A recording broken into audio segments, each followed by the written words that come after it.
Dans cette sixième partie de notre formation, nous allons finaliser le rig. On sait très bien que notre ballon va être animé, donc on n'a pas à voir les objets qui ne servent pas lors de l'animation. Par exemple, cette lattice, cet outil de distance, ces deux locateurs, on n'a pas à les voir lors de l'animation, ils ne servent à rien. Donc ce qu'on peut faire, c'est les sélectionner. Donc je vais sélectionner la lattice, Shift sélectionner le locateur du haut, Shift sélectionner la distance, dimension, Shift sélectionner le locateur du bas, et sans oublier ces deux classeurs ici, Shift sélectionner le classeur du haut,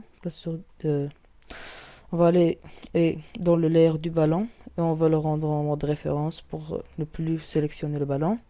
Ok, maintenant qu'on ait sélectionné tous les clusters, on peut tous les objets dont on n'a plus besoin, on peut aller dans le visibilité et on peut donner une valeur, entrer une valeur 0, comme ça on ne va plus les voir. D'accord? Maintenant, ce qu'on peut faire, c'est supprimer les attributs qui ne vont pas être animés. Par exemple, dans le contrôleur principal, on va animer la translation, la rotation, la taille. On ne va pas animer la visibilité. Donc, comme j'ai dit, on n'a pas besoin de cette visibilité ici. On peut bien entendu la sélectionner. On va cliquer avec le bouton droit de la souris. On va choisir Lock and Hide Selected. Donc, il va le cacher et il va le rendre non animable. Ça veut dire qu'on ne peut pas l'animer.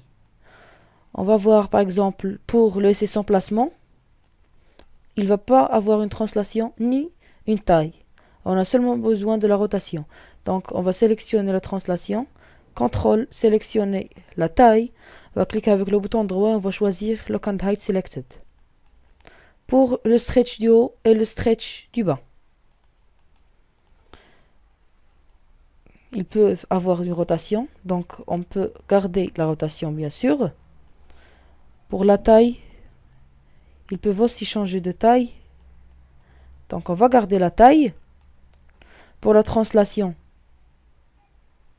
ils peuvent aussi, on doit les translater, donc on va garder la translation. Pour la visibilité, on n'en a pas besoin, donc on va sélectionner toujours, cliquer avec le bouton droit de la souris, on va choisir Lock and Hide Selected. On va faire de même pour celui du bas, pour le SS du bas.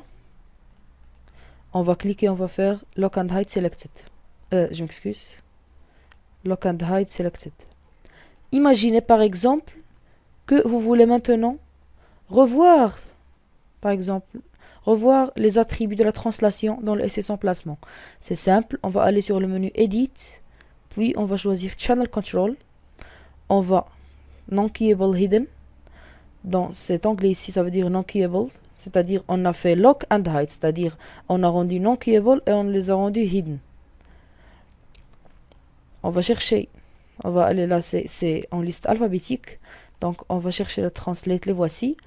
On va les sélectionner tous et on va cliquer sur le bouton Move à gauche. D'accord? Puis on va fermer. Maintenant, ils sont visibles, mais ils sont lockés. On ne peut pas les animer. Donc on va les sélectionner, on va cliquer avec le bouton droit de la souris. Puis on va chercher Unlock Selected. Et maintenant, on peut les utiliser normalement. Donc je vais les cacher encore une fois. Sélectionner, je clique avec le bouton droit de la souris et je choisis Lock and Hide Selected.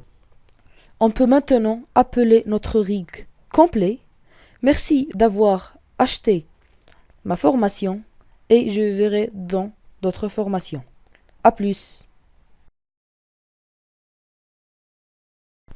Donc, pour récapituler pour cette sixième partie, vous avez appris à travailler de manière organisée, vous avez aussi appris à cacher et désactiver des attributs, et vous avez appris à les révéler.